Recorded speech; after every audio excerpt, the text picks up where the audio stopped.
vous saluons ce matin dans le précieux nom de notre Seigneur Jésus.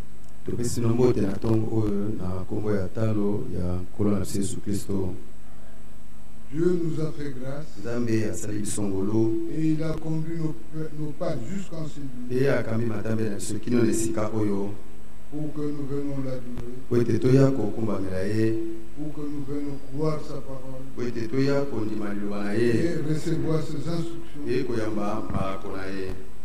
qui peuvent nous permettre à mieux nous préparer pour son retour. Nous avons chanté et maintenant je vous prie de vous tenir debout.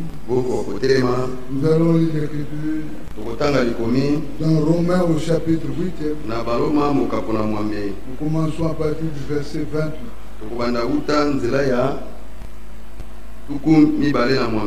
Romains 8.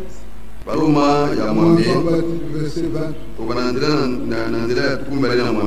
Nous savons du reste que toutes choses concourent au bien de ceux qui aiment Dieu, que ceux qui sont appelés selon son dessein. Car ceux qu'il a connus d'avant, il les a aussi prédestinés à être semblables à l'image de son fils. Son fils fut le premier-né entre plusieurs frères. Et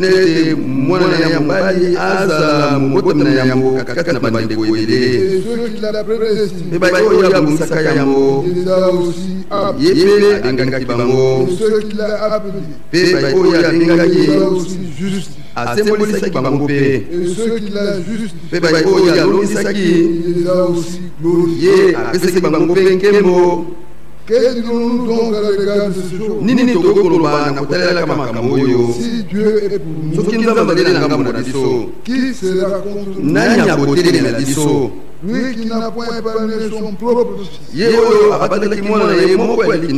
il l'a livré pour nous tous. Comment ne nous donnera-t-il pas toutes choses avec lui? Qui accusera les élus? C'est Dieu qui justifie. Qui le condamne? Christ est bien mort. Bien plus, il est ressuscité. Il est à la droite de Dieu. Et il intercède pour nous. Qui nous séparera de l'amour de Christ? Sera sa tribulation, ou la persécution, ou la nudité, ou le péril, ou l'épée. Selon qu'il est écrit, c'est à cause de ces choses, c'est à cause de toi, qu'on nous met à mort tous les deux. On regarde comme le bébé destiné à la bouche. Mais dans toutes ces choses, nous sommes plus que vainqueurs par celui qui nous a aimés. Car j'ai l'assurance, ni la mort, ni la vie, ni les anges, ni les démons, ni les choses présentes, ni les choses à venir, ni les puissants, ni la hauteur, ni la profondeur, ni aucune créature et pourra nous séparer de l'amour de Dieu manifesté en Jésus. Que le Seigneur bénisse sa parole et qu'il puisse bénir chacun. Nous qui nous sommes approchés de lui ce matin, qui désirons de tous nos cœurs, viens à notre secours et qui nous soutienne, qu'il l'accomplisse dans la vie de chacun de nous. C'est sa volonté. Nous allons tourner vers tokobaloka epai na ye tokotombola bongo na biso mpe tokobondela tokobondela mpona yangani oyo na ntongo oyo tokobondela mpona mosala ya koteya ya liloba tokotika kaka maboko na nzambe koteya ya lelo tokobondela bamoko na basusu mpe lisusu mpona bosenga nyonso oyo tozali nango na motema kasi na kolinga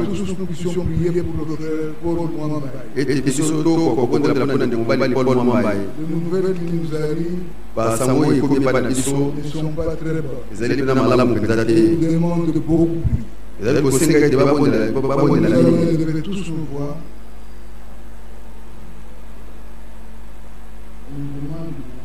basengi biso tobondela mingi mpona ye ezali nde oyo musango euti epai esika oyo azali na hôpital nde wana tokotombola mingongo na biso mpe tokokanisa ye na libondeli na biso etina ete nkolo asunga ye aya kosalisa ye mpe akoka kotelemisa ye lisusu na likambo kasi na oyo azali na kombo ya nkolo na biso Yesu Kristo tokondela nkolo.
Bien-aimé Seigneur, nous te remercions ce matin pour la grâce que tu accordes à chacun de nous de se retrouver en ta présence pour recevoir tes paroles afin qu'ils puissent se préparer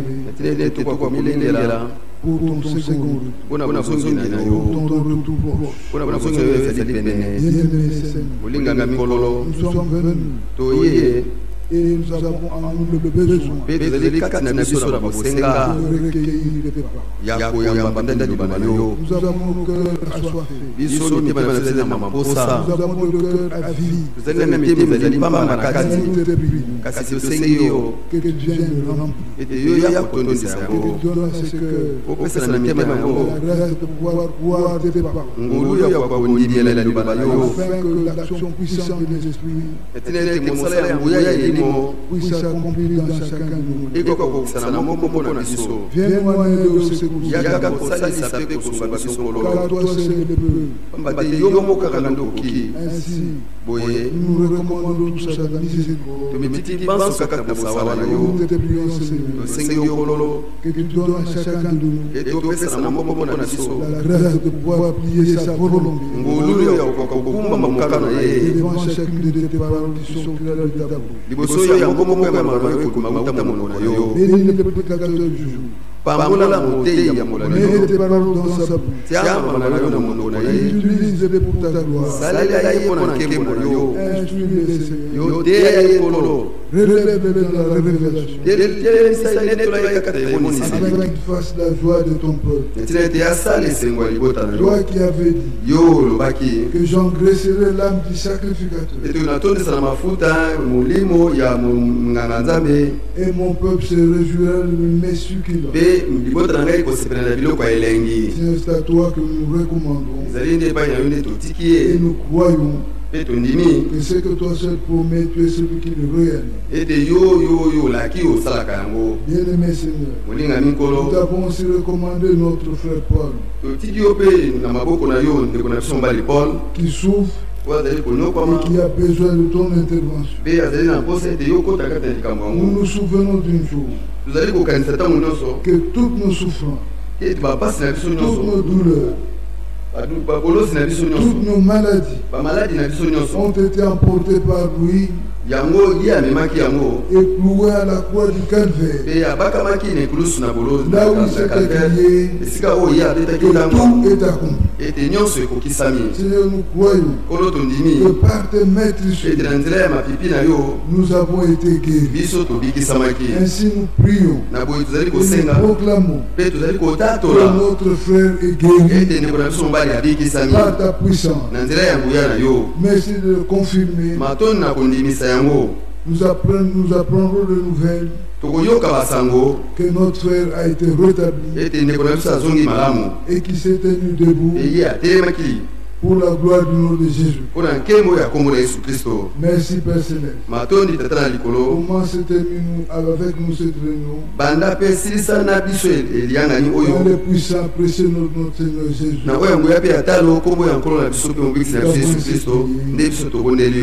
Amen. Nous nous asseyons.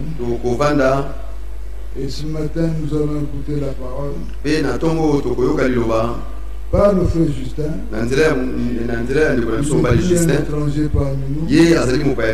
Seulement qui nous a beaucoup visité. Alors c'est par lui que le Seigneur nous parlera ce matin. Alors nous lui demandons de s'approcher pour qu'il vienne nous dire ce que Dieu a mis dans son cœur. Que le Seigneur vous bénisse. Bonne écoute à chacun.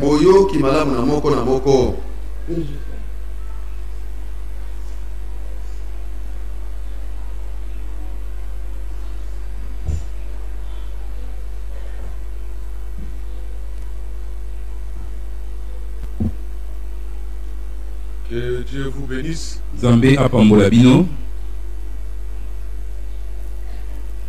Je dirais que je crois que vous êtes dans la joie. Nakolobete nakundimete buzakati nesengo.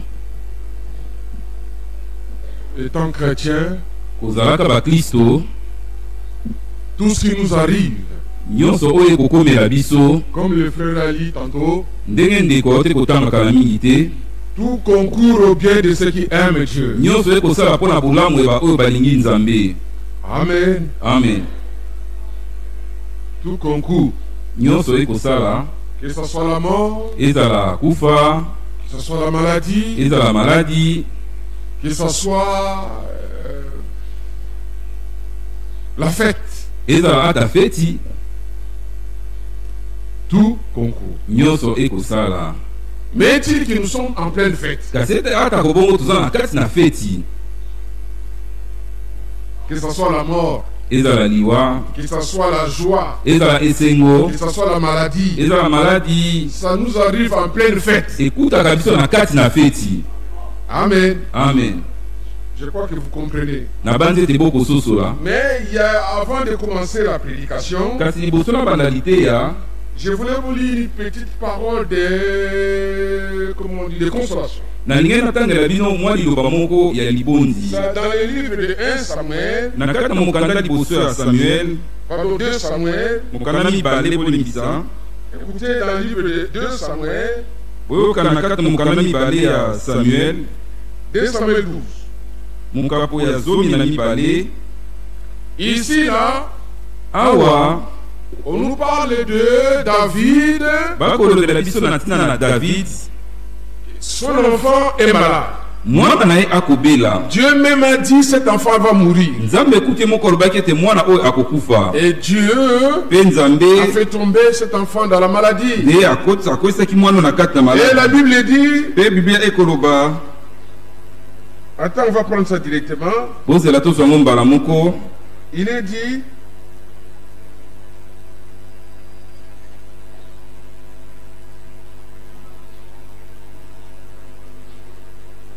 au verset 16, Na nzela ya zomi na motoba, la Bible dit ceci, Biblia ekoloba boye, David pria Dieu pour l'enfant David abondelaki Nzambe mpo na mwana et gêna. mpe akilaki. Et quand il rentra, Mpe ntango azongaki, il passa la nuit couché par terre. alekisaki butu alali na mabele. Vous entendez? Bokoyoka, L'enfant est malade, mwana akobela, David gêne, David akili, David prie, David abondeli, David dort même par terre ali kutu alali na se, pour que Dieu po ete Nzambe accorde ayeba na kopesa la guérison. lobiko. Vous entendez? Bokoyoka, Maintenant, verset 17. sika nzela zomi na sambo, Les anciens de sa maison insista auprès de lui bampaka ya ndako na ye bawumelaki pour pembeni na le faire ye lever des terres. po ete batelemisa ye uta na Mais mabele. il ne voulut point. Kasi alingaki soko moke Et il ne te, mangea rien avec mpe eux. aliaki eloko moko te elongo na bango. Le 7e jour, Mokolo ya sambo, l'enfant mourut. mwana akufaki. Le serviteur de David Basali na David craignait bazalaki de kobanga lui annoncer que l'enfant était mort. ya koyebisa ete mwana akufi. Car il disait, Pamba te bazalaki koloba, voici lorsque l'enfant vivait encore, tala ntango mwana azalaki na nous lui bomoi, avons parlé biso tolobelaki et ye, il ne nous a pas écoutés. ayokelaki biso te. Comment oserons-nous lui dire? Nini tokoki komeka kuna koyebisa ye ete mwana Il akufi? s'affligera bien.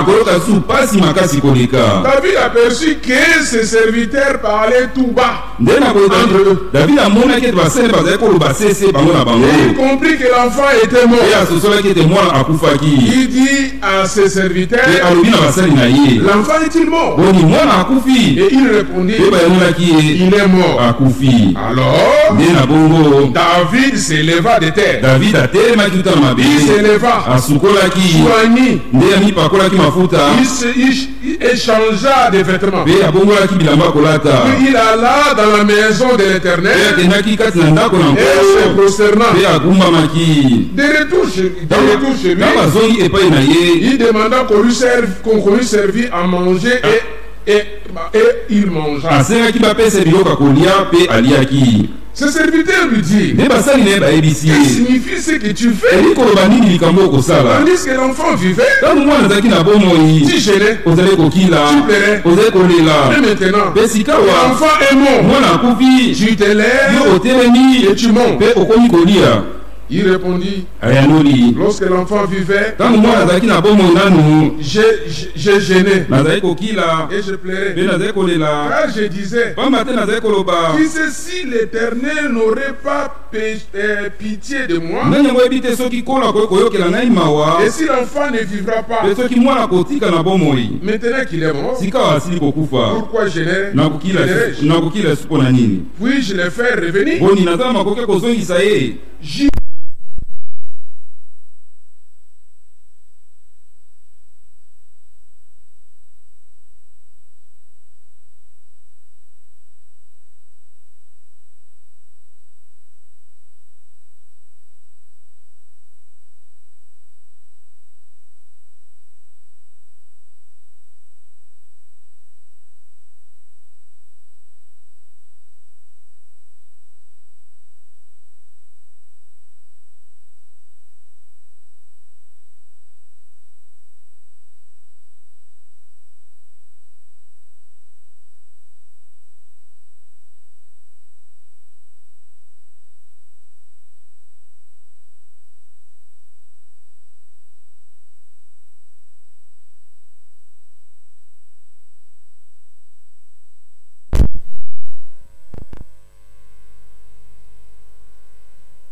passé là, ngai mokolo dimanche elekaki wana où on avait frère Franck qui prêchait, a mokolo tolandaki te ya ndeko il y Franck avait la pluie, mbula ezalaki mbula ebetaka makasi mais on est resté avec frère Nono totikalaki na ndeko Nono plus de 4 heures du temps. wana kolekisa ngonga ata mingi On a parlé tosololaki de tout et de rien. tosololaki nyonso tokoki kosolola. Il a même appelé la sœur de sa femme. Sa sœur, sa femme. abengaki ata mwasi na ye Il lui a dit, ayebisaki ye tu vois les enfants qui sont là-bas en Europe. omoni bando baza kuna na poto na Europa Il y a son fils, mon fils à moi. eza mwana na ngai Je crois que quelques-uns le connaissent. na bandi ndambo bayebi ye mwana na Il ngai dit, c'est son fils là qui ils ont fait des démarches avec lui eza nde mwana nde basalaki badémarche elongo na ye pour qu'il puisse être inscrit, po ete bakomisa ye kuna trouver le logement, bakozwa esika kofanda ils payent ensemble. babondelaka Ils sont elongo comme copains. baza lokola baninga. C'est son père ici que tu vois. eza tata na ye oyo komona Il me montre-moi. alakisi ko ngai Il me parle encore autre chose. alobeli ngai suli kama mosusu Ah, il y a mon fils qui est en Europe là-bas eza encore. na mwana nga mosusu aza kuna na Mais il est Europa. avec Aizé. aza kuna na eze Mais ce que j'ai craint, moi, kasi wana kobanga c'est que chez eux, il y a beaucoup de veillées. kuna oyo ezali baveye ezali ebele Alors, à l'école et tout, kuna na kelasi l'enfant, il a au veillées, wana il risque kama ezali ete qu'ils soient un peu faibles à l'école ete kuna na kelasi azala kolemba à cause de participation au veillées. na tina ete ndenge alekisaka ntango na baveye Bon, moi, je lui ai rien dit. ngai nalobeki na ngai eloko te En quelque chose, il m'a donné une mission. nde na boye ezalaki lokola kopesanga mokumba moko Voilà. Et il a appelé sa femme. abengaki mwasi na ye Ce n'était que ça. Et puis sa femme est partie. mpe na nsima mwasi Et nakendaki nous avons continué. mpe tokobaki kosolola On a parlé de tout et de rien. tosololaki mpenza nyonso tokoki kosolola Il m'a dit quelque chose qui est resté dans mon cœur. nde ayebisaki nga sika eloko moko etikalaki na Je ne te motema comprenais pas avant. abi liboso nazali kososola Au fur et à mesure que tu venais, tu venais. wana ntango kokoba koya J'ai commencé à te comprendre. esika babandi kososola malamu C'est vrai. eza ya solo Bon, je m'arrête là. na soki wana Je n'ai pas autre chose à ajouter. naza na likambo mosusu ya kobakisa te Mais il dit que frère, kasi ezali ete bandeko David mais il était avec son enfant. azalaki wana elongo na mwana na ye L'enfant malade. mwana akobela Regarde l'exemple. botala ndakisa Il gênait. azali kokila Il dormait par terre. azali kolala na Il mabele faisait de toute manière à prier, à demander avec instance, azali kosala nyonso kobondela kobelela mpenza de demander à Dieu kosenga epai na nzambe pour que l'enfant guérisse. po ete mwana ako akobika Mais l'enfant est mort. kasi mwana yango akufaki Voyez? bokomona Quelle était la réaction de David? sika eyano ya David ezalaki nini Le deuil est là. matanga eza wana Mais lui, il va manger. kasi ye akei na ye Il kolia soigne.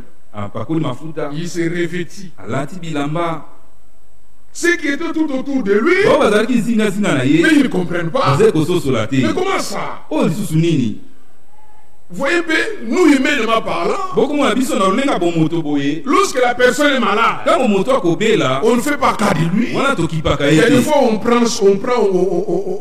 on s'occupe de lui, ezalaka mwa ntango moke tokipe mwa moke mais à moitié. kasi mwa ndambo kaka katikati Ou rien du tout. to ntango mosusu eloko te Ou un peu d'un truc qui farfelu comme kasi mwa ça. likambo ka likolo kaka Mais en réalité, kasi na on bosolo ne prend pas garde à cette personne qui est malade. nde tokokipe mpenza malamu moto akobela te Or, c'est le temps où on devait être comme David. nzokande eza na ntango wana nde esengeli tozala lokola David Ça, c'est l'exemple des véritables élus de Dieu. oyo ezali ndakisa ya baponami ya solo na nzambe Lorsque la personne est malade, ntango moto c'est à akobela ce moment que vous pouvez pleurer, ezali na ntango wana gêner, bokoki s'occuper kolela de lui d'une kokima manière kokipe kolanda mpenza na lolenge te Ce n'est pas lorsque la personne est morte. eza te ntango moto akufi Si la personne est morte, soki moto akufi il est parti. akei Mais c'est le contraire. kasi ane bokeseni na yango Et ce que nous faisons, ya oyo biso on veut tokosala s'occuper de lui. tolingi kokipe Il ye faut se faire sortir beaucoup de sommes d'argent obimisa bamisolo ebelebele pendant que la personne est déjà morte. na ntango wana moto libela asa akufi Ça, c'est l'attitude des païens. wana eza ezaleli ya bapagano Ça, c'est l'attitude des païens. wana eza ezaleli ya bapagano Ce sont les païens qui veulent se vanter au deuil. eza nde bapagano balingaka komikumisa na matanga de vouloir faire des choses, que tout le monde sache qu'il a donné beaucoup. Mais quand tu fais lorsque la personne était malade,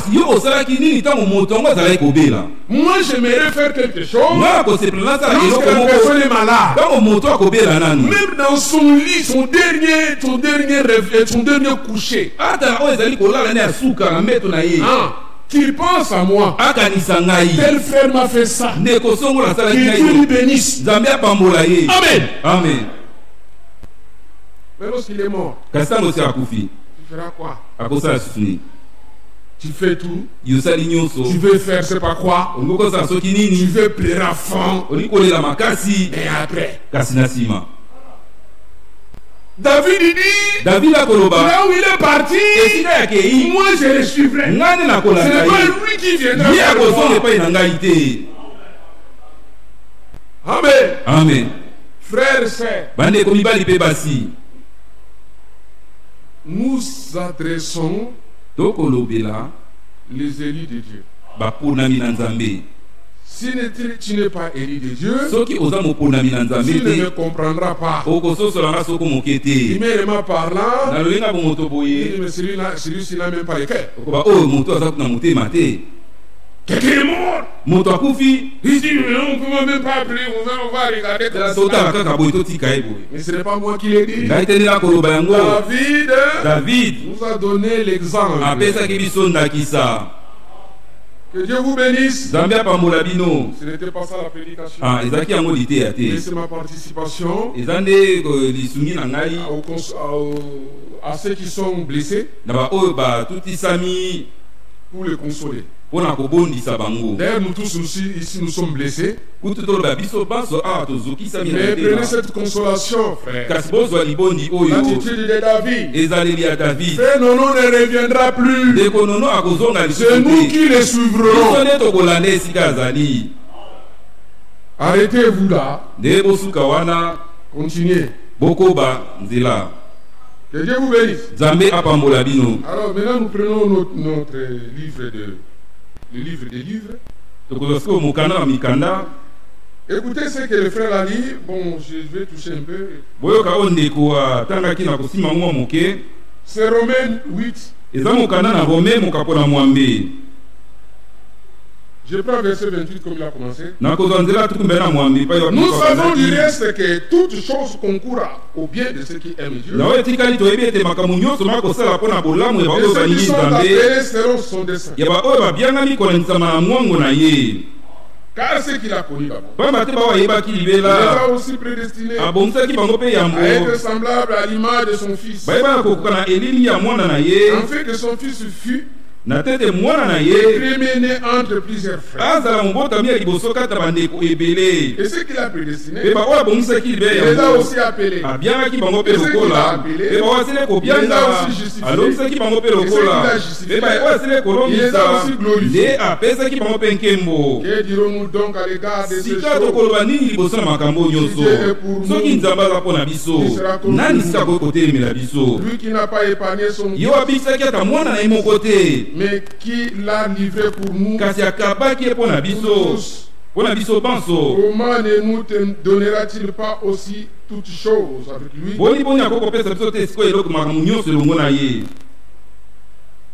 Alors il dit, qui accusera les élus de Dieu? C'est Dieu qui justifie. Qui les condamnera? Christ est mort, bien plus, il est ressuscité, et il est à la droite de Dieu, et il intercède pour nous. Amen. Amen. Toutes ces choses qu'on a lues, c'est Dieu qui l'a fait. Amen. Amen. Dieu l'a fait. Maintenant, Dieu l'a fait. Il y a des choses qu'il dit là. Il l'a fait même avant le temps. déjà là-bas, libela kuna dans l'éternité, na seko il nous voyait ye azalaki komona biso et il a fait ces choses. mpe asalaki makambo wana nyonso. Amen. Amen. Mais toi et moi, kasi yo na ngai nous vivons dans les temps. tokobika kati na ntango. Amen. Amen. Nous vivons dans les temps. tokobika kati na ntango. Regarde notre temps. botala ntango na biso. Écoutez ici. boyoka awa. Dans le livre de 1 Pierre. na mokanda liboso ya Pierre. 1 Pierre. mokanda liboso ya Pierre. Il est dit. elobami. Verset 3. nzela misato. Béni soit Dieu, apambolama nzambe, le Dieu de notre Seigneur Jésus-Christ, tata akolo na biso Yesu qui Kristo, selon sa grande miséricorde okolanisa malabosa wana ye nous a monene régénérés asili kozongisa biso sika pour une espérance vivante wana eliki ya moko ezali na bomoi par la résurrection de Jésus-Christ d'entre les morts. na nzela na liseko na Yesu Kristo kati na bawa. Écoutez, boyoka pour un héritage qui ne peut ni corrompre, mpona libula moko ekoki kobebisama soko moke te ni souiller, ata kokoma mbindo ni flérir, ata mpe kokauka, lesquels vous est réservé dans les cieux. oyo ebombameli mpo na bino kati na balola. C'est un héritage, eza libula moko mais réservé où? kasi ebombami wapi? Pas sur terre, na ici. mokili oyo te Là où tu es ou là où moi je esika suis. ozali na ngai mpe lokola eza kuna na lola. C'est terrible là. eza somo. Mais pourtant il nous a prédestinés. zokani abongisaki biso yambo, Il nous a appelés. abiangaki Il biso, nous a prédestinés. abongisaki biso yambo. Voyez? bokomona Il a déclaré même nde atatolaki que kutu nous sommes élus. ete biso tozali baponami. Mais maintenant, lorsqu'il s'agit de l'héritage, kasi sika te ekomi likambo ya mais il fallait qu'il libula nous le donne. bo esengelaki Là, akosalisa tout de suite. kaka wana mbala moko Je l'ai ali réservé na bombi yango au ciel. kuna na lola. Amen. Amen. Bon, continuons la lecture. tokoba kotanga Il dit encore, alobi lisusu verset 5. nzela mitano. À vous qui, par la puissance de Dieu, epai na bino oyo na nzela na nguya na nzambe êtes gardés par la foi, osili kobombama kati na nzela pour le kondima salut prêt à être révélé dans le dernier temps. mpona lobiko ebelemi mpo ete etalisama na kati ya bantango na suka. Amen. Amen. Donc nous qui sommes dans le temps, elikomi ete biso toza kati na ntango nous sommes gardés. tobatelami, Nous qui sommes prédestinés, biso tobongisamaki yambo, nous qui sommes appelés, biso tosili kobiangama mpe tobongisama ici yambo sur terre, awa na mokili. pendant le temps, na kati na ntango nous sommes gardés par la biso foi. tobatelami na nzela na kondima. Amen. Amen. Alors, nde na bongo la Bible dit, biblia ekoloba si Dieu t'aime, soki nzambe la alingi première yo des choses qu'il donne à l'homme qui l'aime, eloko ya liboso apesaka mpe na c'est moto parce qu'il alingi t'a connu. kasi mpo ete ayebaki yo, Il t'a connu d'avance ayebaki yo libela kala pour manifester mpo na kotalisa sa reconnaissance. oyo ezali matondi to mobolamu na La ye. première des choses qu'il donne à eloko ya cet liboso homme-là, apesaka mpe na moto wana c'est le don de la foi. eza nde likabo ya La kondima. foi, c'est un don. kondima eza nde La likabo. foi, on ne peut pas la fabriquer. kondima bakoki kofonde yango te, C'est ça qui te lie avec ton Dieu. yango nde kokangisa wana nzambe na yo. C'est pour cela qu'il y a des fois, nde na ntango ekomaka na batango nous mosusu ne disons pas, il y a la foi, il y a la foi. il y a la foi. tolobaka te eza na kondima, eza na kondima Non, te, tu l'as déjà. libela oza na yango. Amen. Amen. Ça, ce sont les dénominations. wana eza mangomba na bato. Moi, des choses, il y a la foi. mwa likamuke eza na kondima, eza na Mais kondima. il a la kasi foi. aza na kondima. Pourquoi je lui dirais encore rien? mpona koyebisa esu tozala na kondima. Je te prêcherai tout simplement na koteyo kaka la foi là kondima wana qui vient de ce qu'on entend. oyo eutaka na oyo bakoyoka Agira ekosala d'elle-même ndenge moko. sans te dire il y a la foi, il y a la Ah, foi. wana kozanga koloba ete eza na kondima, aza na kondima. Mais je prêche simplement. nga na teyi nanga kaka Si la foi vient comment? kondima eyaka Ça nini? vient par ce que. eyaka na nzela na oyo bayokaka. Amen. Amen. C'est quelque chose qui est mystique, eza eloko moko eza eleki mayele na moto qui lie l'homme avec Dieu. oyo ekokanisa moto na nzambe. Amen. Amen. Alors maintenant, nde na bongo sikawa la Bible dit, biblia vous ekoloba êtes gardés par la foi bino bobatelami na nzela na kondima dans le temps. kati na ntango. Or, le temps là, soka nde ntango wana nous aussi, biso mpe lokola dans le temps là, na kati na ntango, ce temps-là est départi. ntango wana bakaboli yango. Amen. Amen. Ce temps-là est départi. ntango wana bakaboli yango. Comme dit le plan, Ah, ndenge le plan, le ah, dessin. ndenge mwango ekoloba Il dit, ekoloba depuis Adam uta Adamo jusqu'à Abraham, kino na Abraham 2000 ans s'est écoulé. bambula koto mibale elekaki Depuis Abraham Abraham jusqu'à Christ, kino na Kristo 2000 ans s'est écoulé. bambula koto mibale pelekaki Depuis Christ obanda Kristo jusqu'à nous, kino na biso 2000 ans aussi. bambula koto mibale pe lokola Et ce laps de temps pe moi eteni ya ntango wana entre Christ et nous, kati na Kristo na biso la Bible l'appelle Bible ekobenga yango le dernier temps. bantango na suka. Amen.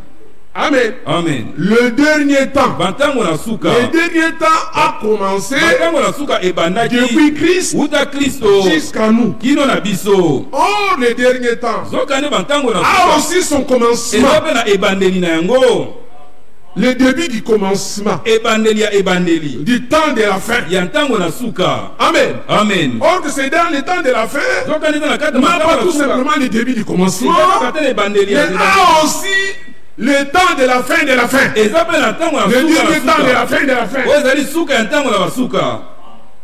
Vous comprenez? Boko soso. Alors le dernier temps de la fin de la fin, Ndewe suka na c'est ntango là na où suka. toi et moi y est. Eza epai wapi yo na ngai tozali. Vous comprenez, frère? Boko soso la bandi. Nous sommes au temps de la fin de la fin. Biso toyei na ntango na suka na bantango. C'est là où nous sommes. Epai ekuna nde biso tozali. C'est un moment mauvais. Eza ntango moko ya mabe. Que personne ne vous trompe. Moto akosa bino te. C'est un moment mauvais. Eza ntango moko mpenza ya mabe. Pourquoi je dis mauvais? Vous savez Mpona eza pourquoi? koloba mabe boyebi mpona nini? Les esprits ne meurent pas. Milimo ekufaka te. Tous les esprits Milimo nyonso qui étaient depuis Jardin d'Éden, oyo ezalaki kuta kuna elanga na ye au te. temps d'Abraham, Na ntango na au temps Abraham. de Na Jésus-Christ, ntango na Yesu Kristo. c'est tout cela s'est infligé, pardon, voulu, disons, en quelque sorte,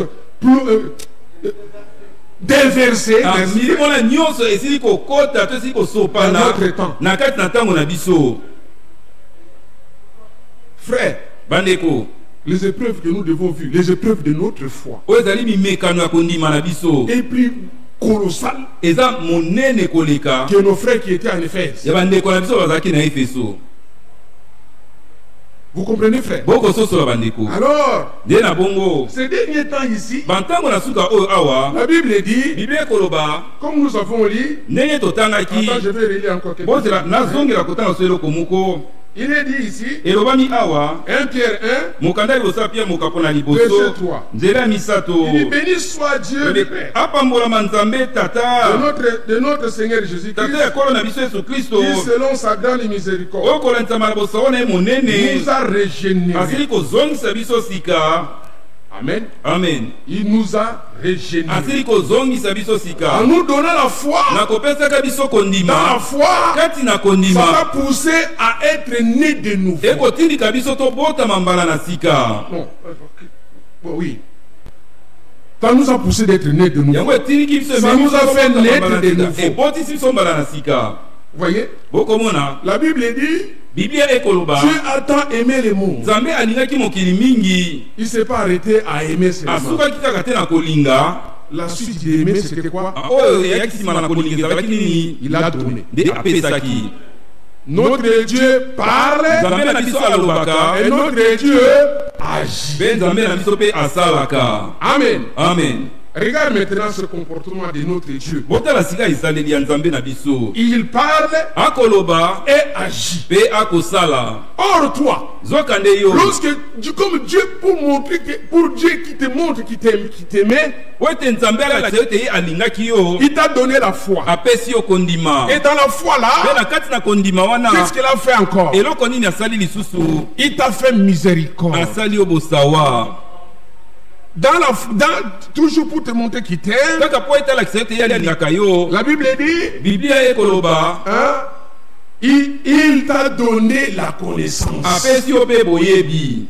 Il a donné, apesi apesi tout ça, nyonso wana si vous le lisez bien, soki botangi yango malamu c'était au début du Eza- temps de la fin ezalaki na ebandeli ya ntango na suka que Jésus-Christ était mort. ete yesu kristo Que akufaki Jésus-christ, il est mort pour toi, pour ete moi. yesu kristo akufaki mpo na Que yo mpo na Jésus-Christ est ngai monté au ete ciel. yesu kristo amataki na likolo Que Jésus-Christ ete yesu kristo a dû déverser son esprit en nous nde na boye asopaki molimo na ye na kati au jour de la na Pentecôte. mokolo na kitela. Et jusqu'à présent, nous continuons à bénéficier. Mais c'était fait au début du temps de la fin. Vous voyez, Dieu l'a fait une fois. Et la Bible nous dit maintenant, nous qui vivons dans les temps, quand tu fais, qu'est-ce que toi tu fais avec ce que Dieu t'a donné? Dieu t'a donné la foi. Dieu t'a donné la miséricorde. Dieu t'a fait miséricorde. Dieu t'a donné la connaissance. Dieu t'a pardonné. Maintenant, toi dans le temps, qu'est-ce que tu fais avec ce que Dieu t'a donné? Nous sommes dans le temps. Nous devons vivre ce que nous montrer. Car la Bible dit, nous sommes des représentants de Christ. Attends, lisons-la vite fait. Regarde ici. Prenons ça dans le livre d'Ésaïe. Ésaïe 53. Regarde ce que la Bible dit dans Ésaïe 53. Il dit ceci. Verset 10. Il a pris à l'Éternel et est brisé par la souffrance. Il dit, après avoir livré sa vie en sacrifice, il verra une postérité et prolongera ses jours. Et l'œuvre de l'Éternel prospérera entre ses mains. Après la mort de Jésus, ce n'est pas fini. Il devait avoir une progéniture. C'est dans cette progéniture-là qu'on verra Christ. Or nous sommes de ceux-là qui ont quelque part droit de dire que je suis fils de Dieu. Tu es fils de Dieu. Mais qu'est-ce qui prouve que tu es fils de Dieu? Amen. Amen. Dieu, comme la Bible dit, Christ devait avoir une progéniture. Mais cette progéniture-là, mais c'est toi et moi. Mais comment reconnaître que toi tu es la progéniture? Parce qu'une progéniture, cette famille-là, ou ce peuple-là, Dieu les a fait miséricorde. Dieu les a pardonné. Dieu les a donné la connaissance. Mais maintenant, toi, regarde un peu. Quelle est cette vie que tu mènes?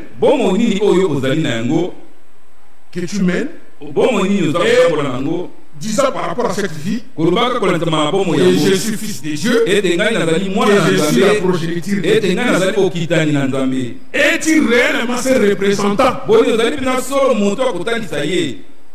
Regarde frère, la Bible dit ceci. Je le prends ici dans le livre de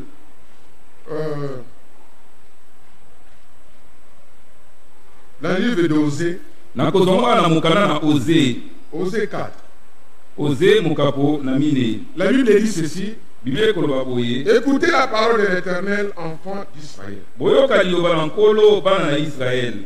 Car l'Éternel a un procès avec les habitants du pays. Il dit, parce qu'il n'y a point de vérité, point de miséricorde, point de connaissance de Dieu dans le pays. Amen. Amen. Point. Il y en a point. Alors maintenant, il monte ici dans Michée. Michée 6. Il dit ceci. Il dit, verset 8. Il dit, on t'a fait connaître aux hommes ce qui est bien. Et ce que l'Éternel demande de toi, c'est que tu pratiques la justice, que tu aimes la miséricorde et que tu marches humblement avec ton Dieu. C'est ce que Dieu t'a montré. C'est ce que Dieu t'a donné. La connaissance, tu l'as. Il t'a justifié. Nous avons lu. Il nous a justifié. Amen. Il t'a justifié. Mais maintenant la question est quoi? Que fais-tu avec la justice de Dieu? Tu es justifié. Mais maintenant toi, par rapport à égard aux autres, tu te comportes réellement comme justifié. Toi, on t'a pardonné. On a pardonné tous tes péchés. Mais maintenant dans le temps, lorsque toi tu vis, nous ne parlons pas de notre héritage qui est au ciel.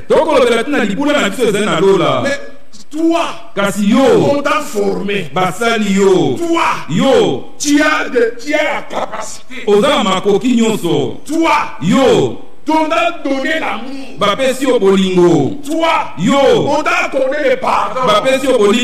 Toi, on t'a justifié. Mais lorsque tu es aussi devant les autres, lorsqu'il y a des dilemmes, lorsqu'il y a des soucis, pardonne aussi.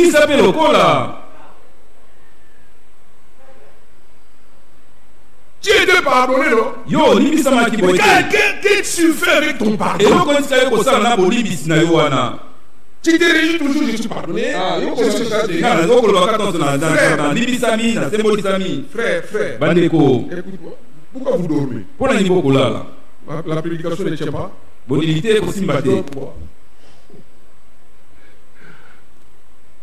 Bon, c'était le deuil et tout, il faut comprendre.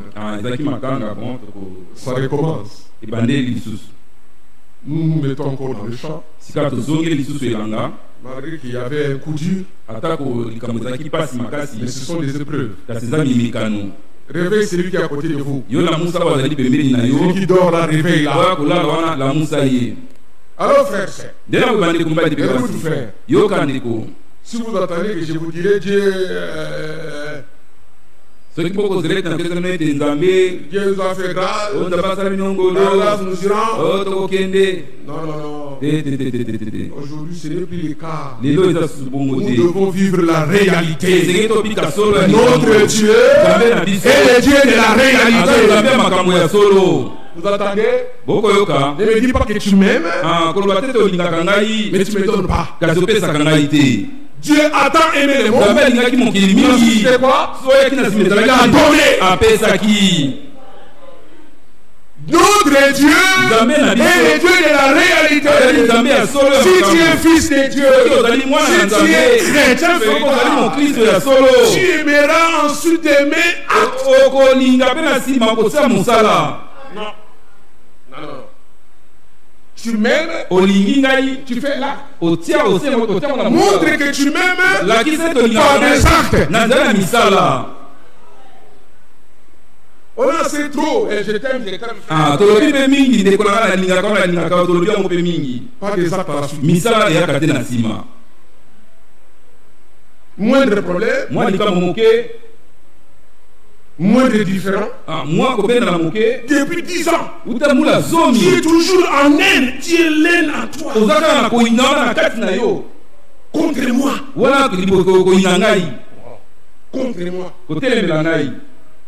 Depuis 10 ans, cette affaire-là, même parmi les prédicateurs, je ne lui donnerai pas cher. Tu as quel problème? Ça fait 10 ans, 15 ans. Mais qu'est-ce qu'il a à faire la chair? Cette affaire était avec toi. La chair, c'est pour le peuple. Les dons de Dieu ont été donnés pour l'Église. Est-ce que toi, pasteur, tu es l'église? Bon, yo pasteur yo c'est ecclésia. Non. Et tu es l'église ou tu es le chef de l'église? Yo mon côté ecclésia. Le chef de l'église, c'est Christ. Mon côté ecclésia est dans les Christo. Ton problème avec moi, cherchons à les régler. Mais en ce qui concerne les peuples, les gens, laisse les dons. Laisse nourrir. Car la Bible est claire. La perfection. La perfection. Hein? Attends, lisons-le vite fait. Éphésiens. Regarde. Oh. Éphésiens 4. Il est dit ici au verset 11. Il a donné les uns comme. C'est lui qui donne. Il a donné les uns comme apôtres, les autres comme prophètes, les autres comme évangélistes. Écoutez pourquoi? Pour le perfectionnement des saints, en vue de l'œuvre du ministère et l'éducation du corps de Christ. Vous entendez? Les dons. Celui-là c'est un don. Frère Chong, c'est un don. Moi aussi je suis un don. Beaucoup de frères ministres qui vous connaissez sont des dons. Pourquoi? C'est pour l'édification. Amen. Amen. Mais toi qui empêches.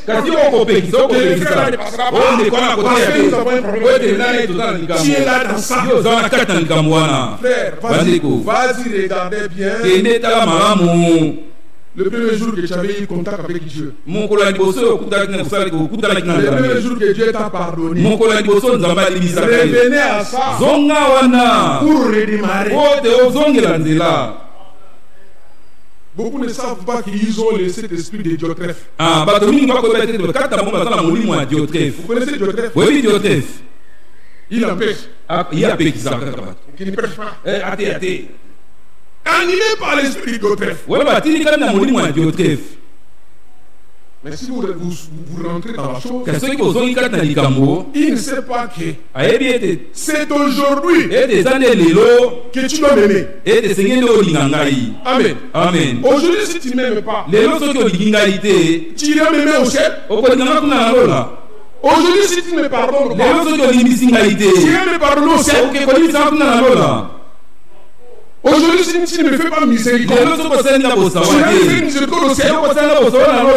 C'est aujourd'hui qui est ton temps que tu dois manifester tout ce que Dieu t'a donné. Tu dois remettre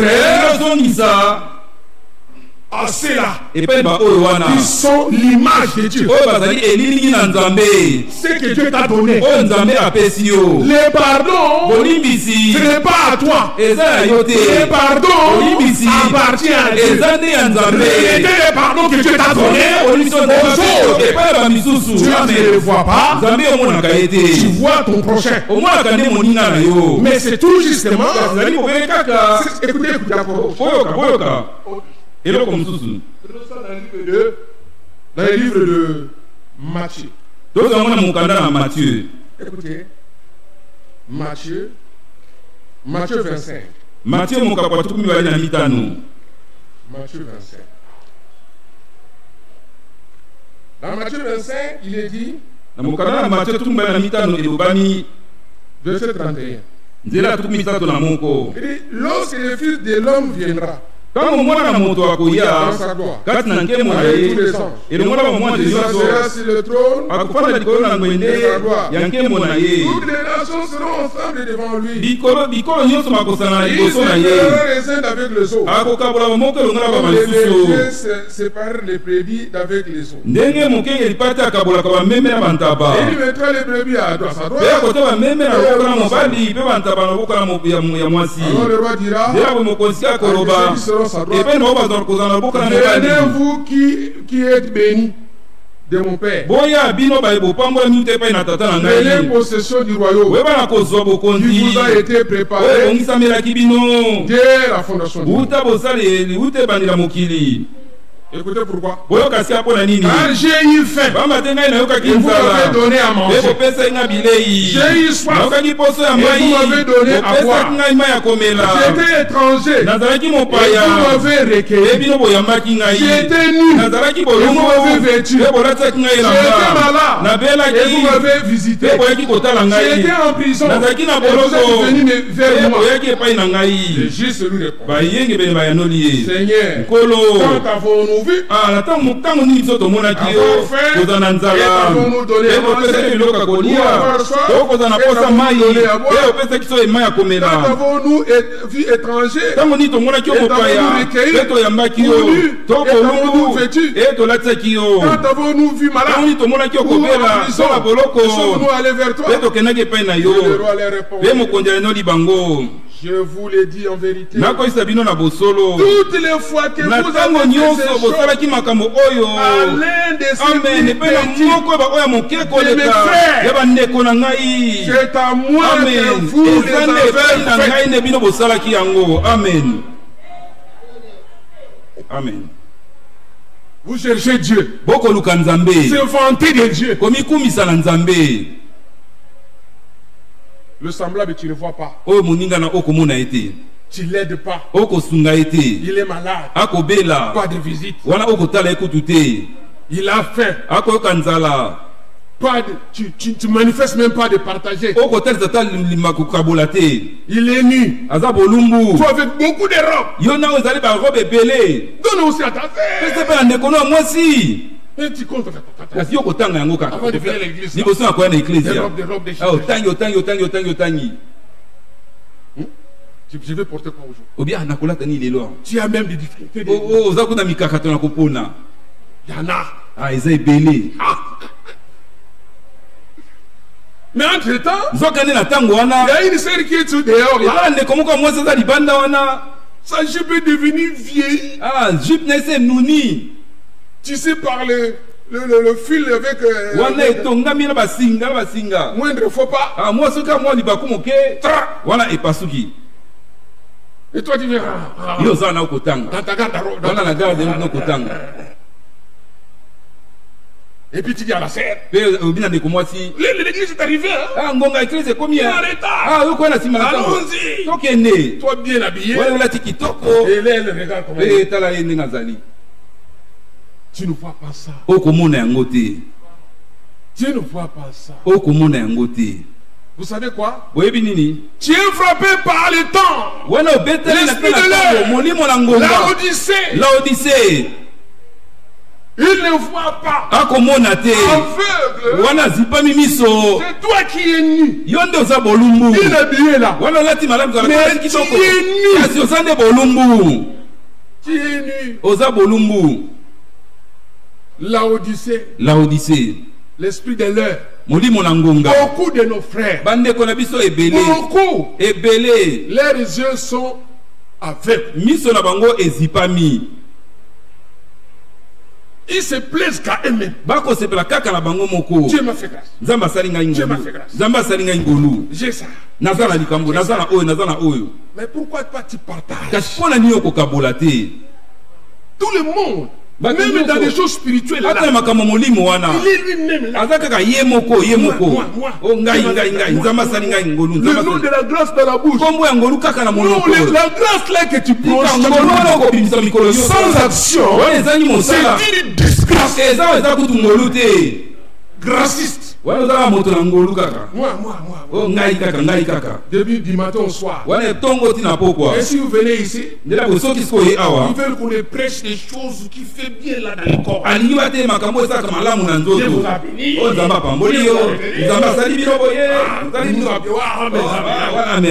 Dieu nous a parlé. Mais ça c'est une couverture. Ça c'est Adam qui a porté la peau. Dieu a fait porter la peau. Mais la peau c'est quoi? La peau d'animaux là. C'était la grâce. Amen. C'était la grâce. On ne voyait pas ça au début. Mais lorsqu'on monte, on monte, lorsqu'on monte, dans la révélation, mais nous voyons aussi Moïse. Dieu vient et lui dit, je te fais grâce. Moïse, cet homme-là, je l'aime. Vous savez pourquoi? Il ne s'est pas précipité. Oh, Dieu m'a fait grâce. Oh, si tu m'as fait grâce. Donc il doute même de ce que Dieu dit là. Si tu m'as fait grâce. Qu'est-ce qui montrerait que j'ai là? Montre-moi. Je vois. Alors là, je saurais que tu m'as fait grâce. Amen. Amen. Mais nous là, on t'a fait grâce. On a fait grâce. Ça fait bien. Égoïste. Moïse. Égoïste. Avec ta grâce, si tu dis. Si tu as la grâce, partage. Amen. Amen. Maintenant on vient dans le temps de Christ. Galates 2. Il dit, ceux qui sont baptisés en Christ, ils ont revêti. Amen. Amen. La même forme, même façon que Adam a été revêtu. Nous aussi, nous nous revêtons de Christ. De la grâce. Christ est l'homme grâce. Nous nous revêtons. Amen. Amen. Mais plus tard, on monte encore. On commence à comprendre. Ah, tu deviens la grâce. Sur le salut. Nous enseigne.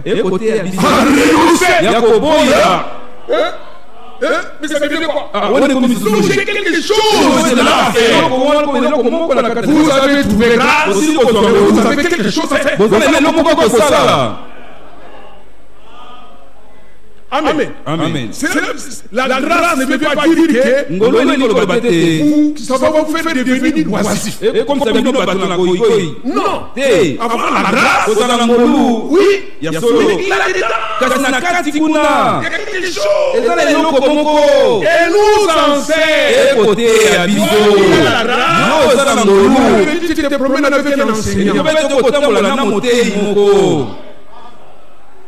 Amen. Amen. Tu as revêtu un enseignant qui doit t'enseigner à chaque fois.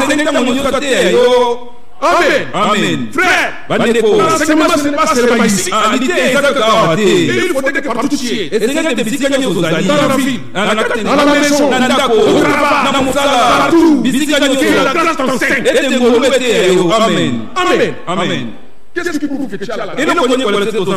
C'est cette façon de vivre. Un enfant de Dieu qui s'est tranché des choses à chaque fois. Lorsqu'on est prévu là, à chaque fois, on lui pose la question. Oui, frère. La grâce. Il faudrait que vous ayez cette bonne compréhension.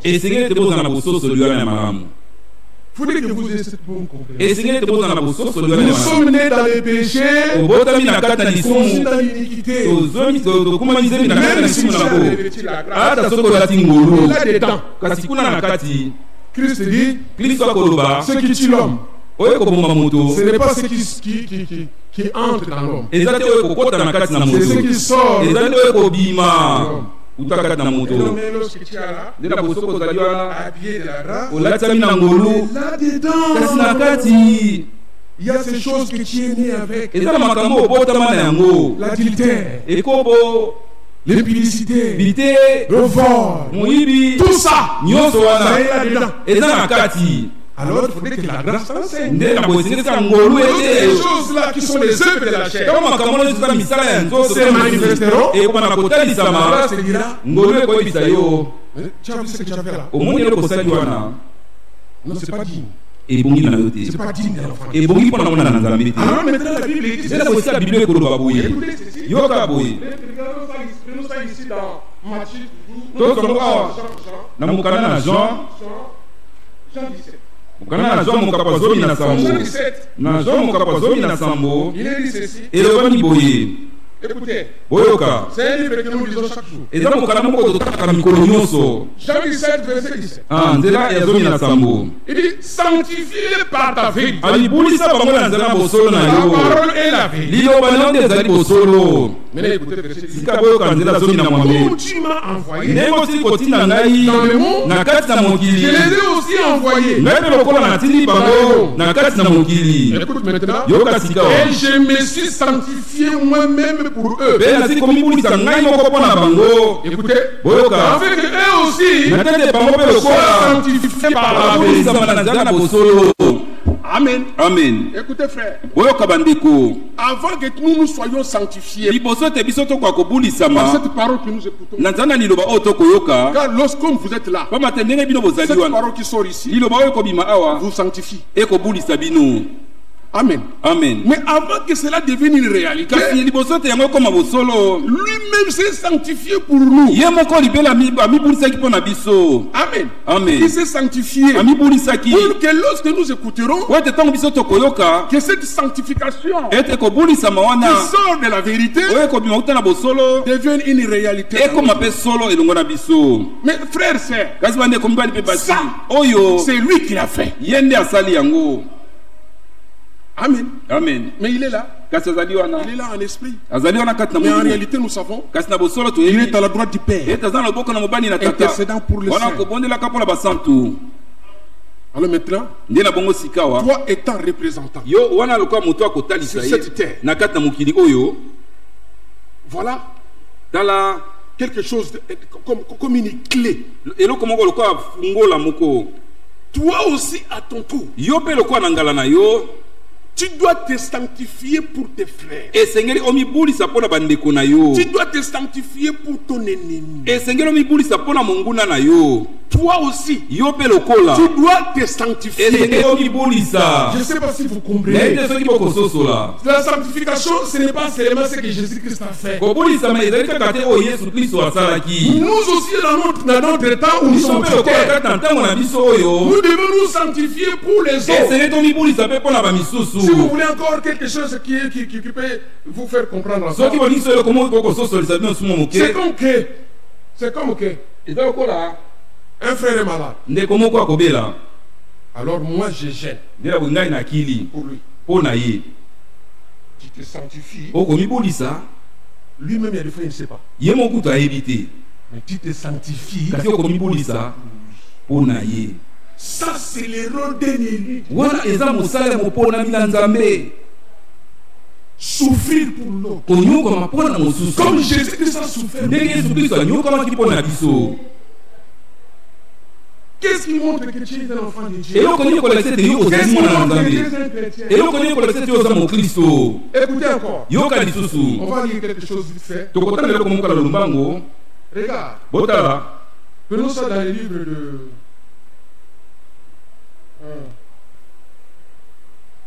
Oui. De Job. On ne pas de Job. Joël. tozomona mokanda na Joël. Regarde ici. Tala awa. Dans Joël 2. Na mokanda na Joël mokapona mibale.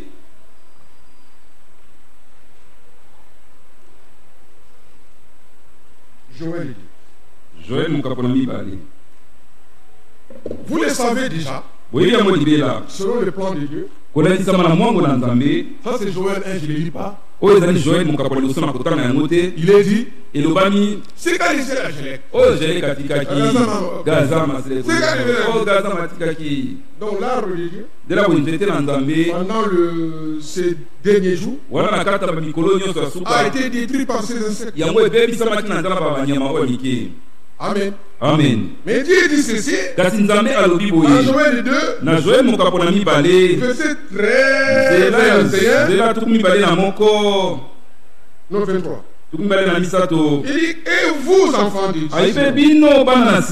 soyez dans l'allégresse et réjouissez-vous à l'Éternel. Quand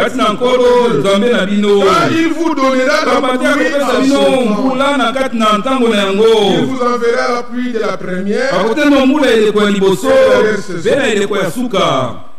Amen. Amen. Verset 25. Je vous remplacerai les années qu'on dévorait les sauterelles. La grande armée que j'avais envoyée. Vous mangerez et vous célébrerez le nom de l'Éternel qui aura fait pour vous des prodiges. Et mon peuple ne sera plus jamais dans la confusion. Et vous saurez que je suis au milieu des cieux. Et je suis l'Éternel votre Dieu. Et qu'il n'y a point d'autre. Et mon peuple ne sera plus jamais. Amen. Amen. Ça, c'est une promesse qui doit se manifester dans notre temps. Déjà, ça commence à se manifester. Car nous sommes en pleine pluie de la première saison. La pluie de la première saison, c'est la pluie de l'enseignement. Pendant qu'on est en train de s'aimer, vous comprenez? Il y aura un moment où la pluie de l'arrière-saison. Dieu a promis. Quoi? La restitution. Amen. Amen. La restitution. Mais la restitution viendra à qui? C'est celui que Dieu a fait pardon. Et dans le temps, il a manifesté aussi à faire pardon aux autres. Est-ce que vous savez cela? Je vous ai dit quelque chose tantôt là. Et Dieu est en train Attends, je vais les relire, sinon je vais le comprendre. C'était Osée. Osée 4. Il est dit ceci. Écoutez la parole de l'Éternel, enfant d'Israël. Car l'Éternel a un procès avec les habitants du pays. Amen. Amen. Dieu a un procès. Dieu a un procès. Dieu a un procès. Pas contre n'importe qui. Pas contre mais contre son propre. Car le jugement doit commencer dans l'église. Le jugement, nous sommes en plein jugement. Vous que vous comprenez ça, frère. Nous sommes en plein jugement.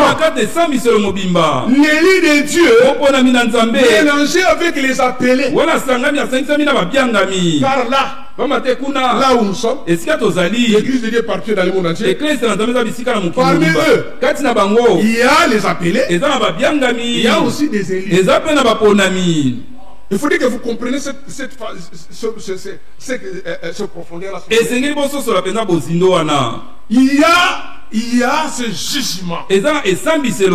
Ce jugement-là est là. Dieu juge son peuple. Mais pourquoi? Il faut séparer les lits de Dieu et les appeler.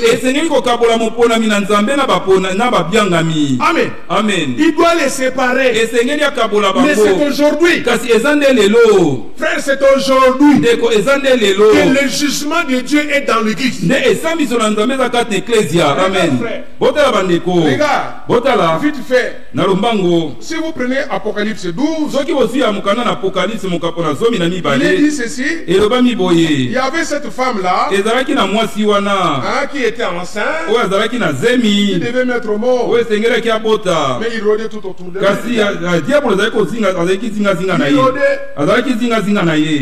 C'était pas pour tuer la femme, pour attraper l'enfant qui sera né. La Bible dit, elle enfanta abotaki. Si vous voulez d'abord verset 4, soki bolingi nzela na ya mine Isaac a entraîné le tiers des étoiles. abi mokila na ezali komema moko likolo na misato ya minzoto na lola mpe ezali koboka yango na Le mabele dragon c'était devant la femme, mpe dragon atelemaki liboso na mwasi oyo esengelaki abota afin de dévorer son enfant. na te nde bana kolia mwana na ye C'est un enfant. eza nde mwana ya mobali C'est un enfant. eza nde mwana Un enfant. mwana Il y a une grande différence eza na bokeseni entre un nourrisson kati na oyo mwana auti kobotama et un enfant. na mwana Il y a aussi une différence bokeseni ezali entre un enfant kati na mwana et un fils. na mwana ya mobali Il y aura aussi des filles. Hein? bana basi mpe bakozala Il y a une différence. bokeseni ezali Un enfant, mwana ya moke on ne peut pas lui donner l'héritage. bakoki kopesa libula te. Amen. Amen. On pourra donner l'héritage bakopesa libula qu'au fils. ebobele mpe na mwana akoli. Il faudrait que vous le sachiez. esengeli boyeba yango. Nous avons lu 1 Pierre 1. totangaki mokanda liboso ya pierre mokapona L'héritage libula est au ciel. eza kuna na lola Ça sera accordé qu'à qui? ekopesama libobele epai na nani Au fils. epai na mwana wa akoli. Or, zoka il nde était nourrisson. azalaki nanu bebe Il a fallu qu'il croisse. esengelaki akola Il est devenu enfant. akomi mwana Il fallait qu'il croisse. esengelaki akola Alors, finalité, ndela boesuka likambo il devient fils. akomi mwana wa akoli. C'est à lui qu'on peut accorder quoi? epai na nani ye nde bakoki kopesa nini L'héritage. libula. Alors, regarde ici. ndela bobotala La awa Bible dit, biblia ekoloba Saki, verset 4, chacun entraînait les traits des nzela mine mokila nde ezali komema étoiles. moko likolo na misato ya baminzoto na Les likolo. dragons s'étaient devant la femme dragon atelemaki liboso na mwasi Allez, enfant. oyo esengelaki abota afin de dévorer quoi? na tina ete alia nde nani Son enfant. mwana na ye. Donc, comme la Bible dit, ndenge biblia ekoloba le diable rôde tout autour de ça. yakulaka kozingazingazinga na biso. C'est parce qu'ils sont des enfants. kasi po ete bazali Ils bana ne connaissent pas grand-chose. bayebi eloko makambo mingi C'est te. pour cela qu'ils rôdent. yakulaka konguluma Mais à un moment donné, kasi na mwa ntango on ne moko sait pas que pendant qu'ils rôdent là, akoka mpe na ntango ya konguluma wana Dieu est en train de nous donner nzambe akopesa ye nini de faire prévoir. esengelaki Dieu est en train de faire prévoir nzambe akopesa mbula la pluie de la dernière saison. mbula La pluie de la première saison. mbula elekwa liboso La pluie de la première saison. mbula elekwa liboso La pluie de l'enseignement. eza mbula ya malakisi On est en train de s'aimer. bakolona Oh, Paul a semé. yoka nde mpola alonaki Apollos a arrosé. apolo somi Jésus est venu ensuite. nzambe na nsima Il a fait quoi? akolisi. Amen. Amen. Non, on a semé. nono alonaki Roger. rosia ye asopi mai Même si tu vas dormir là, ata so okende na kolala Dieu vient croire. nzambe akolisi. Amen. Amen. On croit, on croit. wana lokola À un moment donné, na mwa ntango moko il faudrait que la pluie de la dernière saison frappe. ekosengelesa mbula eleko na suka ekweya Est-ce que vous comprenez? olingi kososola Pour que l'enfant, ete mwana c'est une partie de croissance. eza eteni moko ya kokola eteni ya suka ya kokola Il devient fils. akomi siko mwana oyo akoli. Alors là, nde na boye esika kuna biblia ekoloba boye apokalipsi somi na mibale wana na nzela ya mitano et l'enfant, c'était un fils, c'était un enfant. na nzela mine ezalaki mwana moke kasi nzela mine ekokaka mwana mobali oyo akoli Qui doit perdre oyo esengela leisa likolo nyonso elelo na nzete moko ya libende et c'est le fils mpe eza nde mwana wa akoli qui est enlevé. nde anetolamaki. L'enlèvement est pour les fils. konetolamaki ezali mpona bana oyo bakoli. Vous comprenez? bokososola L'héritage est au ciel. libula oyo ezali na On est likolo en train de garder. oyo bakobomba Descendra. ekokita C'est là qu'il expérimentera. bawa wana bakobika yango Ce sont des fils. eza nde bana oyo bakoli Ce sont des fils. baza bana oyo bakoli. Vous comprenez? bokososola Alors Dieu a un procès. nde nako nzambe esi akosalisa Dieu a un procès. nzambe esi aza Il kosalisa sépare les appelés. akokabola so babianganani na baponanani Il les sépare. akokabola Vous bango savez même pourquoi? oyebi mpo na nani Parce que l'ennemi de Dieu pamba te moponani na ne nzambe passerait pas au jugement. ye akoleka na esambiselo te. Amen. Jean 5. jean mokola mitano Jean 5. jean mokola mitano Il est dit ceci elobami boye au verset verset 24. nzela ya tumi mibale na mitano abisolo solo nakoyebisa bino oyo akoyoka liloba na ngai mpe akonimena oyo ekotuna ngai aza na kombo na mpe akoya na miselo te akolongolongo na kufa akende na bomoi. Amen. Les jugements que les autres attendent là. Mais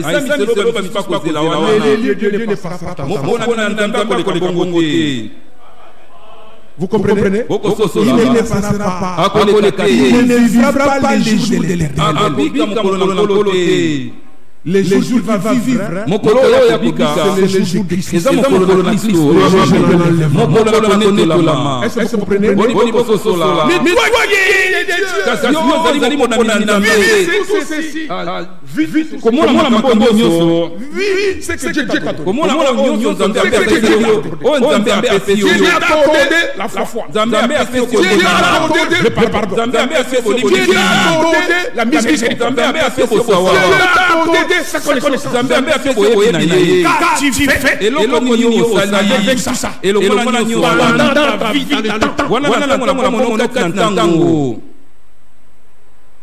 Voilà, frère. Les élites d'aujourd'hui, ils croient qu'ils doivent expérimenter ce problème.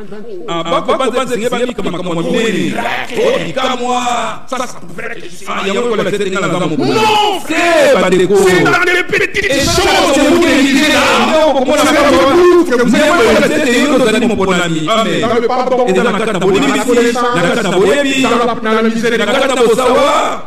Amen.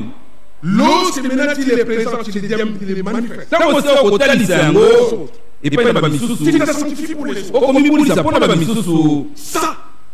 C'est le véritable comportement.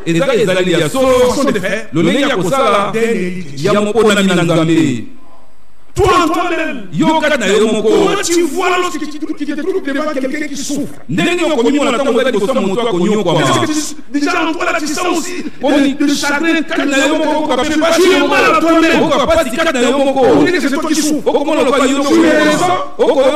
Le Saint-Esprit en vous, quelqu'un qui a le Saint-Esprit, à chaque fois lorsqu'il se trouve devant quelqu'un qui souffre, lui-même, il est mal. Si toi tu ne sens pas, fais attention avec ta repentance. Regarde un peu. Retour au commencement. Comment ça s'est passé? Lorsque tu t'es repenti. Est-ce que ta repentance est sincère?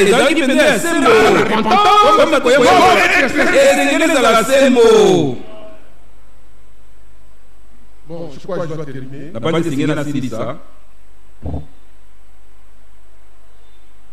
Bon, j'ai lu quelque chose seulement.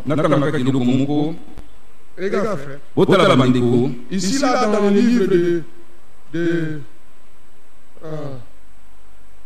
dans le livre de Jacques, il est dit, c'est ce qu'on a dit là-bas. On répète ça encore ici. Il dit, soyez donc patients. Jacques 5. Jacques Il dit, soyez donc patients. Frère, jusqu'à l'avènement du Seigneur. Voici les laboureurs. La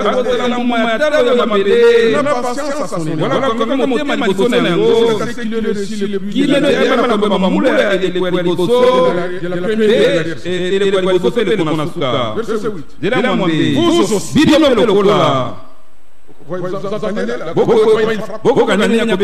Vous aussi,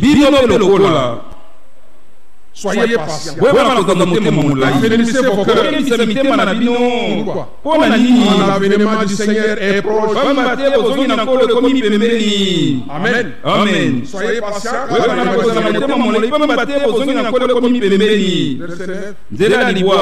Écoutez, ne vous plaignez pas les uns des autres.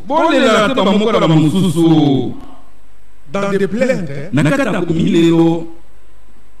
il y a aussi des calomnies. Amen. Tu te plais. okomilela tu as acquis, non? wana kofunda. Quand on va chez les policiers, on dit quoi? Tango qui n'est pas la police, va le déposer quoi? Pour déposer une plainte. Kofunda. Il y a des fois tu te plains là. Vas-y dans les naturels. Tu es en train d'acquiser. Et c'est Kofunda. Mais nous sommes notre ennemi. Il est l'accusateur de nos frères. Il est mon fundi à Bandekonabiso. L'accusateur de nos frères. Mon fundi à Bandekonabiso. Sans le savoir. Voilà pour ça que avec toutes les plaintes là. Voilà pour tu es une accusatrice. Mon fundi à moi si. Celui qui acquise. Il est assis dans le banc, sur le banc de mon cœur. Il est enfin il est dans Kiti ya Batioli.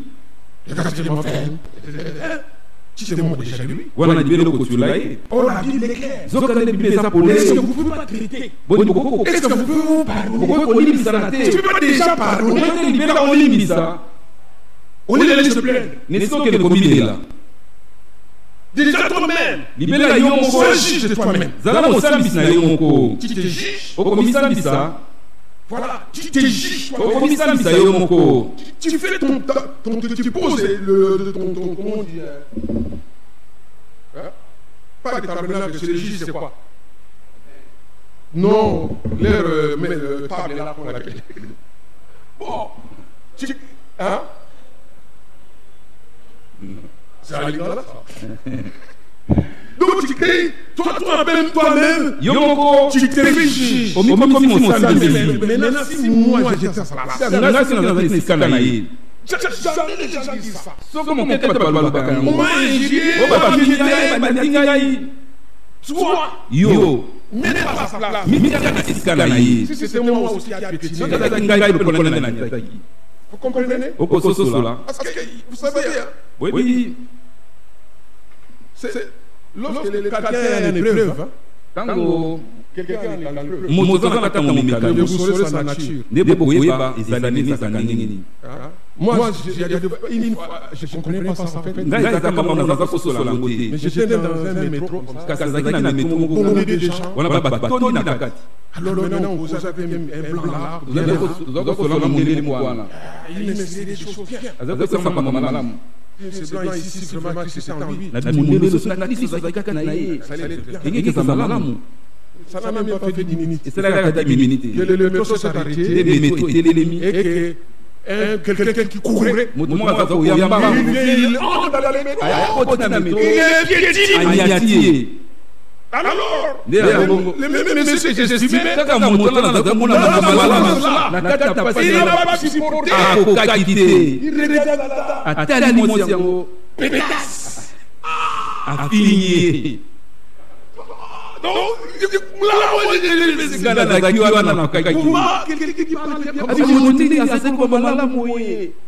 Il est légitime. Moi, je ne vais pas laisser le temps. Pourquoi tu es jugé comme ça?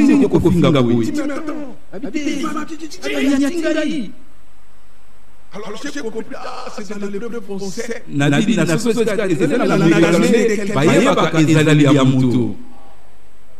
Vous comprenez, frère?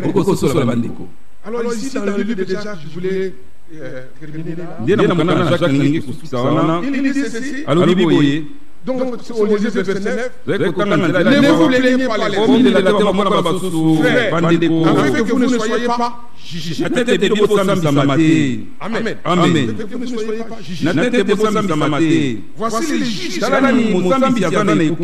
Prenez mes frères pour modèle des souffrances le passage des prophètes qui ont parlé au nom de Dieu. Il est facile, nous disons bien ils ont souffert par ça. Vous avez entendu parler de Job. Et vous avez vu la fête que le Seigneur lui ouvre. Le Seigneur est plein de miséricorde. La Bible donne l'exemple de Job. Regardez maintenant. Je prends maintenant les livres de Job. Job 40.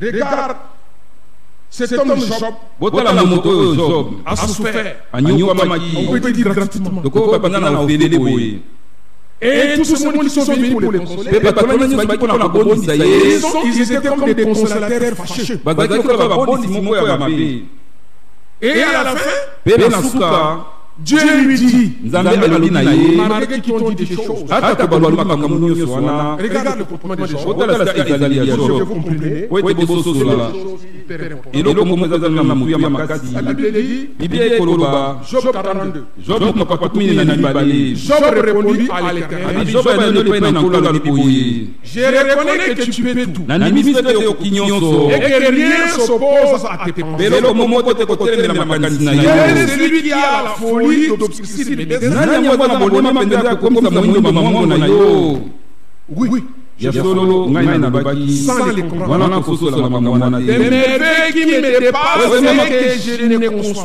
pas. oye makambo mitoko moko kolekela ngai oyo ngai nakokoyeba te Verset 4. nzela nini Écoute-moi et je parle. yoka ngai ngai nakoloba ngai nakonono mpe okopesa ngai liso na ngai ekoloba na na yo kasi sikawa Mais maintenant, kasi sikawa mon œil t'a vu. liso na ngai emoni yo Il a commencé à attendre, abandaki kosona koyoka mais à un moment donné, na mwa ntango moko il fallait qu'il nous voie. esengelaki ete amona C'est ça la position de Élie.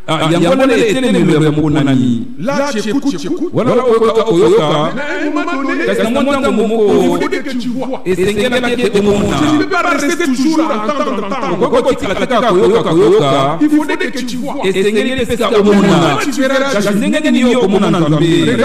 tala Lisons. totanga Il dit, alobi verset 6. nzela motoba Écoutez. yoka C'est pourquoi je me condamne nde na ntango nakomikatela etumbu et je ne me répands. mpe nakoyambola C'est pourquoi je me condamne. nde na ntango nakomikatela etumbu C'est pourquoi toi tu dois te condamner. nde na ntango yo mo esengeli omikatela etumbu Tu dois être juge de toi-même. esingoza mosambisi na yo moko Tu as entendu, tu as entendu. oyokaki Mais il faudrait que tu vois. kasi esengeli sika ete omona Mais il faudrait que tu vois. esengeli ete omona Tu vois comment? omona ndenge nini Écoutez. yoka Je risque de gagner la langue. Donc, ikama ezalaki na kilisimo il mosika faudrait que tu vois. esengeli ete Mais omona tu vois comment? omona ndenge nini Bon, je vous laisse là. natiki bino wana Entendre, oyoka voir. mpe komona Amen. amen Dans ton temps. na ntango na Ce n'est yo pas parce que tu entends ici. eza kaka te koyoka Mais lorsque kaka tu te promènes, kasi ntango tu ne kotambola vois pas Dieu. okomona nzambe te Tu ne le vois pas. okomona ye te Il faudrait que tu vois les esengeli ete omona na nzambe Alors Dieu voulant, nde na bosoki nzambe alingi comme ma vie sera avec vous, lokola mokolo mibali na komona bino on le fera. tokomona ye Que Dieu vous bénisse. nzambe apambola bino Ça a été, eleki malamu ça a été. eleki malamu Vous avez bien mangé. olie malamu Et Dieu vous bénisse. nzambe apambola bino Seigneur Dieu, notre Père Céleste, Solo nzambe tata na biso na likolo nous te remercions ce matin topesi yo melesi na ntongo oyo parce que tu es pour nous un Dieu merveilleux. po ete yo ozali mpona biso nzambe moko ya kitoko mingi. Tu nous as donné un culte béni. Yo ozali tozala losamba moko epambolama. Tu as oint notre frère et nous avons entendu ta parole. Yo opakoli ndeko na biso mpe toyoki liloba na yo. Nous avons entendu que la grâce de Dieu a un enseignement Biso toyoki ete ngolu na nzambe ezali na liteya moko qui nous enseigne à renoncer à l'impiété, yango ezali koteya biso ete tokoya bomoi ezali ya nzambe te tout désordre na bongo nyonso ya et mokolo à vivre dans cet âge. mpe ya kobika na eleko Une oyo vie qui te plaît. bongo moko ezali En kosepelisa yo attendant la bienheureuse na kozelaka oyo ya venue de esengo notre Seigneur Jésus. boyeyi ya nkolo na biso yesu kristo Seigneur,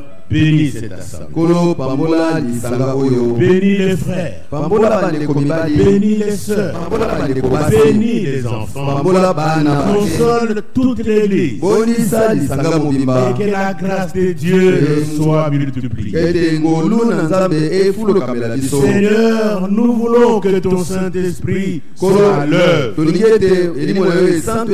Car l'œuvre de Dieu ne prospère pas entre les mains des hommes, mais entre les mains de Christ. Tu es vivant, Seigneur, confirme ta parole. Bénis notre retour à la maison. Et nous savons que nous commençons une semaine difficile pour ce pays. Mais nous savons que tu as des élus dans ce pays. À cause des élus, écarte les obstacles. Que l'ennemi échoue dans tout ce plan. Nous attendons que tu accomplisses tes promesses. Seigneur, prends ce pays. Dirige les choses. Lève ta main. Et que les produits se fassent pour ton peuple. Nous le réclamons avec foi. Au nom du Seigneur Jésus-Christ. Amen.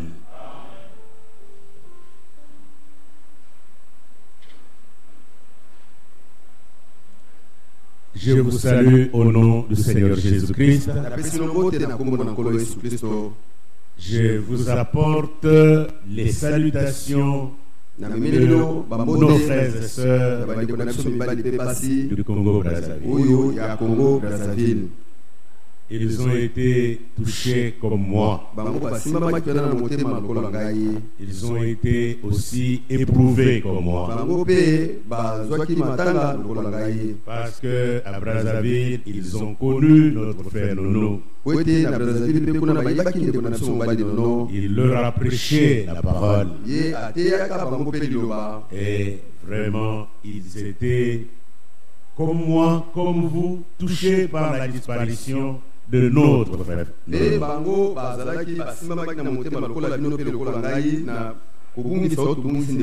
pourquoi j'ai utilisé le mot disparu? C'est parce que nous ne le voyons plus. Il n'est plus au milieu de nous. Nous croyons que c'est vaillant homme n'est pas perdu. Il est dans la gloire. Et je sais que là où il se trouve maintenant, il a pitié de nous. Parce que nous nous sommes restés avec des douleurs, avec des souffrances, avec la faim et tout ce qui se passe. Mais pour lui, c'est les douleurs. Fini les souffrances, fini les incompréhensions. Et avec votre permission, je vais dire quelque chose dans une minute. Et ce que je vais lire, c'est ce que notre frère Franck a écrit dans cette lettre de fin d'année 2018. Il écrit ceci: en décembre 2018, j'atteindrai ma 85e année.